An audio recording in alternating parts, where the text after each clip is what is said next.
Hello friends, आप सभी का फिर से आपके अपने चैनल रघु एंकर में बहुत बहुत स्वागत है। आज हम क्लियर करने वाले हैं शंकु, गोले और जो आपका बेलन है, इसके जो आयतन है, क्षेत्रफल है, इनको हम क्लियर करने वाले हैं। और साथ में हम ये देखने वाले हैं कि ये जो एक दूसरे से किस तरह से रिलेटेड हैं। और साथ में एक और इम्पोर्टेंट बात मैं आप लोगों को बता दूं कि ये जो आज हम क्लियर करने जा रहे हैं, ये 10th क्लास के साथ साथ 11th 12th बीएससी एमएससी के साथ साथ सभी कंपटीशन की जो एग्ज़ाम है सभी के लिए इम्पोर्टेंट है। तो इसको आपको आज ध्यान से देखना है, पूरा एक एक चीज़ समझना है। और आप एक बार इसको देख लोगे तो कभी भी नहीं भूल पाओगे, ये मैं गारंटी के साथ बोल रहा हूँ। एक एक चीज़ मैं यहाँ पे क्लियर करवाने वाला हूँ। तो चलो स्टार्ट करते हैं। सबसे पहले देखो, हमने पिछली वीडियो में ये बेलन के बारे में देख लिया है कि जो बेलन का आयतन होता है वो होता है पाई आर स्क्वायर एच। ठीक है, अब यहाँ पर आते हैं शंकु, कि शंकु का आयतन क्या होता है। तो इसके लिए आपको एक बात याद रखनी होगी कि जो शंकु होता है आपका, एक बेलन के अंदर 3 शंकु होते हैं। ये आपको याद करना है इस तरह से। आप जैसे मान लो, इसको याद करने के लिए तरीका है आपके लिए कि जैसे ऐसे मान लो ये आपका सिलेंडर है, बेलन है ये, इसके अंदर आप एक शंकु बनाओ। तो ऐसे देखो, यहाँ से शंकु बना रहे हो आप, यही तो शंकु बन रहा है ना। यहाँ पर एक शंकु बन गया, ये एक शंकु हो गया। इसी तरह से आप यहाँ से इधर देखो, ये एक शंकु यहाँ पर बन रहा है, 2 शंकु, और एक यहाँ पर तीसरा शंकु। कितने शंकु बन रहे हैं? 3 शंकु। तो यहाँ से आप याद कर सकते हो कि एक बेलन के अंदर कितने होते हैं? 3 शंकु। तो बच्चों देखो, आयतन क्या होता है? जो इसके अंदर जितना भरा जा सकता है वही तो आयतन होता है। अब इस आपको पता है एक बेलन में 3 शंकु भरे जा सकते हैं समान माप के। अब अगर हम बेलन मतलब एक बेलन के अंदर 3 किलो आता है तो एक शंकु में कितना आएगा? 1 किलो। 1 किलो ही आएगा ना, क्योंकि एक शंकु में 3 डाले जा सकते, एक बेलन में 3 शंकु डाले जा सकते हैं। अब यहाँ पर हम ये बता सकते हैं, जो इसका आयतन है उसके अगर 3 भाग कर दें तो आपके पास शंकु का आयतन आ जाएगा। तो हम अगर शंकु के आयतन में 3 का भाग दे देते हैं तो आपके पास क्या बेलन के आयतन में 3 का भाग दे देते हैं तो किसका आयतन आ जाता है? शंकु का आयतन। क्लियर है? तो शंकु का आयतन यहाँ पर क्या हो जाएगा आपके पास? 1/3 पाई आर स्क्वायर एच। क्लियर है बच्चों? हो गया यहाँ से। अब इसके बाद आते हैं हम गोले के पास। गोला क्या होता है? जैसे गेंद है, गेंद क्या होती है? गोला। गोले का मतलब ये नहीं होता है, ये तो क्या है आपका? वृत्त। गोला वो होता है जैसे क्रिकेट खेलने वाली गेंद है या फिर कोई भी जैसे फुटबॉल है, वो क्या होते हैं? गोला। अब उनका आयतन, आयतन का मतलब उनके अंदर कितना सामान भरा जा सकता है, ऐसे समझ लो। ठीक है, वॉल्यूम। तो वो क्या होता है? ये जो गोला होता है वो शंकु का क्या होता है? डबल होता है। शंकु का क्या होता है? डबल होता है। तो अगर ये जो शंकु है इसका हम डबल कर दें तो आपके पास क्या आ जाएगा? गोले का आयतन आ जाएगा। देखो एक बार नीचे यहाँ पर समझते हैं। जैसे आपके पास शंकु है, वो इनका माप समान होना चाहिए। फॉर्मूले बना रहे हम कैसे बन रहे हैं एक दूसरे से। तो यहाँ पर जैसे मान लो ये गोला है, शंकु है, शंकु का है 1/3 पाई आर स्क्वायर एच, ये है ना। अब जो ये गोला है, शंकु का क्या होता है? डबल होता है। मतलब इसको 2 से गुणा कर दें तो आपके पास फॉर्मूला आ गया, यहाँ पर 2 इधर गुणा हो जाएगा, 2/3 पाई आर स्क्वायर एच। अब देखो बच्चों, गोला होता है, गोले के अंदर एच तो होता ही नहीं है, एच नहीं होता ना। देखो शंकु में एच है, बेलन में एच है, लेकिन गोले में तो एच नहीं है, नहीं होता ना। तो इस एच को भी हम क्या करेंगे? बदलेंगे यहाँ से। तो देखो एच की जगह यहाँ पर क्या है बच्चों? यहाँ पर देखो आप, यहाँ पर ये हाइट, ये जो हाइट है इसकी और इसकी सबकी बराबर है ना। मतलब ये यहाँ पर क्या है? पूरा एच। ये एच है ना, इतना इतना। लेकिन इस एच में देखो 2 आर बन रहे हैं क्या? ये इतना इतना आर बन रहा है, त्रिज्या है इसकी, और ये इधर भी इतनी त्रिज्या है। तो ये पूरा एच है, ये किसके बराबर है बच्चों? 2 आर के बराबर है या नहीं है? तो एच की जगह पर अपन 2 आर लिख सकते हैं। तो यहाँ पर आपके पास आ जाएगा 2/3 पाई आर स्क्वायर, और गुणा में एच की जगह पर क्या आ जाएगा? 2 आर। अब देखो संख्या से गुणा हो जाएगी, 2 को 2/3 से गुणा करेंगे तो आ जाएगा 4/3 पाई की जगह पाई, आर स्क्वायर को आर से गुणा करेंगे तो कितना आ जाएगा? r³। तो यहाँ पर देखो गोले का आयतन क्या आ गया? 4/3 पाई r³। क्लियर है? अब इसी के साथ में देखो अर्धगोला। जैसे मान लो ये पूरा गोला था, पूरे गोले में जैसे मान लो 2 लीटर आता है, कुछ भी सामान जैसे 2 लीटर पानी आता है, अगर उस गोले को हम आधा कर दें, जैसे एक कटोरी है, अपने कटोरी होती है ना घर में काम में लेते हैं, वो एक तरह से अर्धगोला होती है। अगर एक कटोरी के ऊपर एक और कटोरी रख दिए तो गोला बन जाता है। एक कटोरी को हटाओ आप, तो जो 2 कटोरियों में आ रहा है तो एक कटोरी में आधा आएगा, मतलब पूरे गोले का आधा कर दे तो अपने पास क्या आ जाएगा, अर्धगोले का आयतन आ जाएगा। तो इसका आधा करने के लिए क्या करते हैं, 2 का भाग देते हैं। तो देखो इसमें आप 2 का भाग दोगे, 4/3 पाई आर क्यूब। इसके अंदर अगर आप 2 का भाग देते हो तो यहाँ पे 3 का भाग पहले से लग रहा है, या ऐसे कर लो 2 का भाग देने का मतलब 1/2 से गुणा कर दो। तो यहाँ पर क्या हो जाएगा, ये 1/2 से कर रहे हो ना, यहाँ पर ये 2 से 4 कट जाएगा 2 बार, तो आपके पास आ गया 2/3 पाई आर क्यूब। समझ में आया बच्चों, 2/3 पाई आर क्यूब। क्लियर है ये इतना? कोई भी अगर आप लोगों को दिक्कत हो तो आप नीचे कमेंट कर सकते हैं, फिर बाद में वो आपका अगली वीडियो में क्लियर कर दिया जाएगा। अब ये तो हो गया आपका आयतन क्लियर।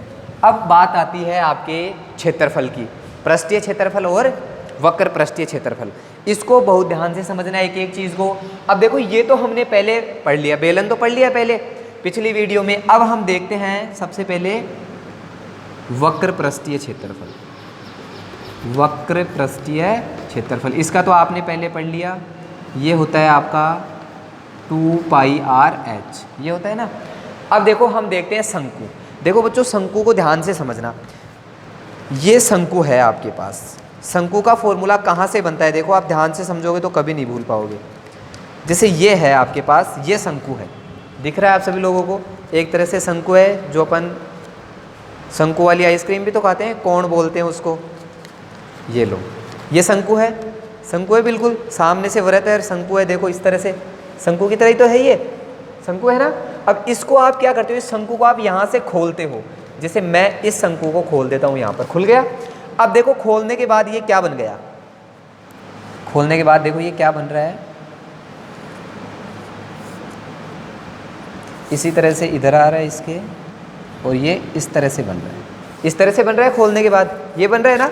अगर देखो आप इसको कंप्लीट करते हो तो ये इस तरह से ये वृत्त बन जाता है। ये बन रहा है या नहीं बन रहा, वृत्त बन रहा है ना। ये प्रॉपर नहीं बन रहा है पर आप ऐसे समझ लेने लगोगे, इसका वृत्त बन रहा है। और वृत्त के अंदर ये इतना इतना क्या होता है, पिछली वीडियो में देखा था हमने, क्या होता है, त्रिज्यखंड। ये क्या है आपका त्रिज्यखंड, 2D में आ गए। अब ये है आपका त्रिज्यखंड। अगर आप इस त्रिज्यखंड का क्षेत्रफल ज्ञात कर लो तो ये त्रिज्यखंड का ही तो शंकु बन रहा है, इसी का तो बन रहा है शंकु। तो इस त्रिज्यखंड का क्षेत्रफल किसके बराबर होगा, इस शंकु के बराबर। अब समझो देखो इसको, यहाँ से त्रिज्यखंड का क्षेत्रफल आपको पता है क्या होता है, त्रिज्यखंड का क्षेत्रफल क्या होता है, कल बताया था, बताओ क्या होता है, नहीं पता। देखो हम वृत्त का क्षेत्रफल होता है पाई आर स्क्वायर, इसको लेते हैं और इसके साथ में लेते हैं हम θ/360, ये होता है आपका त्रिज्यखंड का क्षेत्रफल। ठीक है, लेकिन दूसरी लैंग्वेज अगर अपन चाप की लैंग्वेज में लिखें इसको, तो एक और क्या होता है आपका, इस तरह से होता है 1/2 गुणा L इंटू आर, जहाँ पर L क्या होता है, चाप की लंबाई। चाप की लंबाई क्या होती है ये आपको पहले बता दी। तो त्रिज्यखंड का क्षेत्रफल का सूत्र ये भी होता है। तो इससे अपन ये वाला बनाएंगे कोण का। देखो बच्चों अब यहाँ पर ध्यान दो आप, ये 1/2 है, ये तो ऐसे कैसे 1/2 आ जाएगा, गुणा में आप देखो L क्या होता है, चाप की लंबाई। देखो ये है चाप की लंबाई। अब ये चाप की लंबाई हम कैसे ज्ञात करें, देखो ये है, ये चाप की लंबाई है। अगर इसको हम मोड़ने के बाद हम इसका शंकु बनाते हैं, ये लो शंकु बना दिया, तो ये जो साइड वाला चाप है इसी का तो वृत्त बन रहा है। तो इस वृत्त के बराबर होगी चाप की लंबाई, इस वृत्त के बराबर होगी चाप की लंबाई। इसका मतलब इस चाप की लंबाई क्या होगी, वृत्त की परिधि के बराबर। तो वृत्त की परिधि का सूत्र क्या होता है, 2 पाई आर। क्लियर है, चाप की जगह पर L की जगह पर हमने लिख दिया 2 पाई आर, क्योंकि इसी का वृत्त बन रहा है। अब आपको चाहिए ये वाली, ये क्या है, त्रिज्या। अब देखो बच्चों यहाँ पर त्रिज्या क्या है, ये शंकु है, इसको आप ऐसे घुमा रहे हो, घुमाने के बाद ये शंकु बन गया, तो ये तो बराबर ही है ना। तो ये क्या है आपकी तिर्यक ऊंचाई। यहाँ पर देखो ये वाली ऊंचाई है ना L, तो यहाँ पर R की जगह पर क्या आ जाएगा, L। अब इसको सोल्व कर दो आप, 2 से 2 कैंसिल, क्या आ गया, पाई आर L। तो यहाँ पर इसका वक्र पृष्ठीय क्षेत्रफल क्या आ गया, पाई आर L। क्लियर है।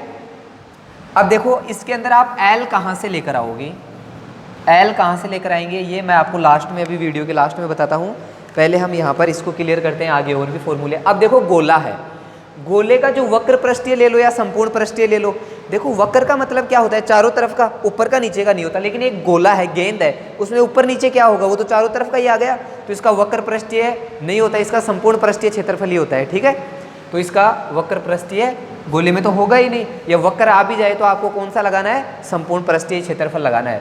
इसी तरह से देखो इसका संपूर्ण पृष्ठीय लिख लेते हैं यहाँ पर। संपूर्ण पृष्ठीय क्या होता है इसका, ये आपको याद रखना होगा, ये होता है आपका 4πr²।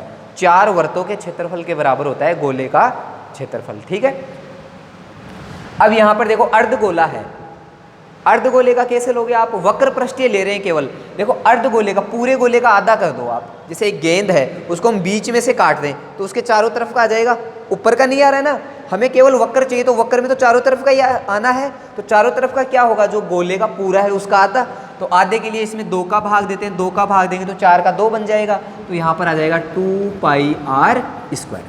समझ में आया बच्चों, क्लियर है।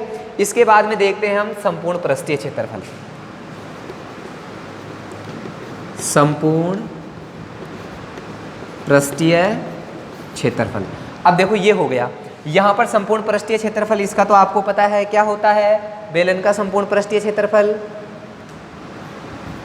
2πrh प्लस 2πr², ये लिखवाया था ना कल, इसको शॉर्ट में बाकी और भी लिख सकते हैं, लेकिन ये हमने पिछली वीडियो में पढ़ लिया, इसको छोड़ो, आप यहाँ पर आ जाओ।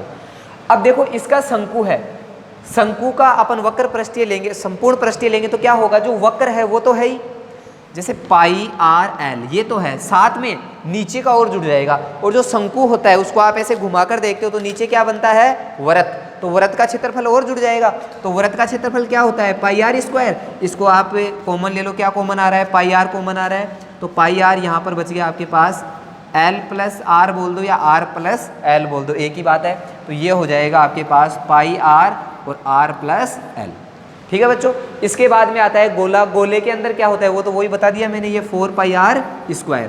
वक्र पृष्ठीय संपूर्ण पृष्ठीय सेम ही होता है, वक्र इसमें होता ही नहीं है, संपूर्ण ही होता है। इसके बाद में अर्धगोले में आओ, देखो अर्धगोला है आपके पास, वक्र पृष्ठीय है आपका 2πr², ये तो वक्र पृष्ठीय आ गया। अब ऊपर का और चाहिए तो संपूर्ण पृष्ठीय हो जाएगा।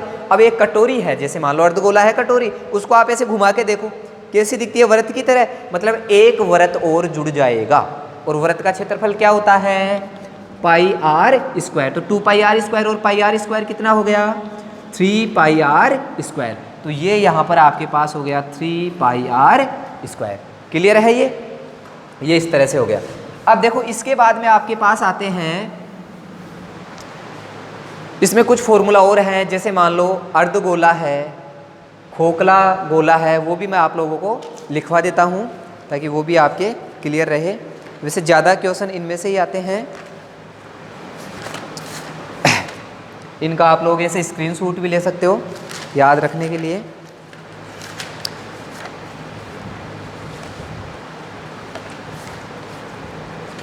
एक होता है आपके पास खोखला बेलन, जो पिछली वीडियो में भी नहीं लिखवाया था, ये आप नोट कर लो, खोखले बेलन का आयतन। एक होता है आपका गोलीय कोष, गोलीय कोष होता है आपका गोले से बनता है, गोलीय कोष का आयतन। ठीक है, और एक है आपके पास खोखले गोले का संपूर्ण पृष्ठीय क्षेत्रफल,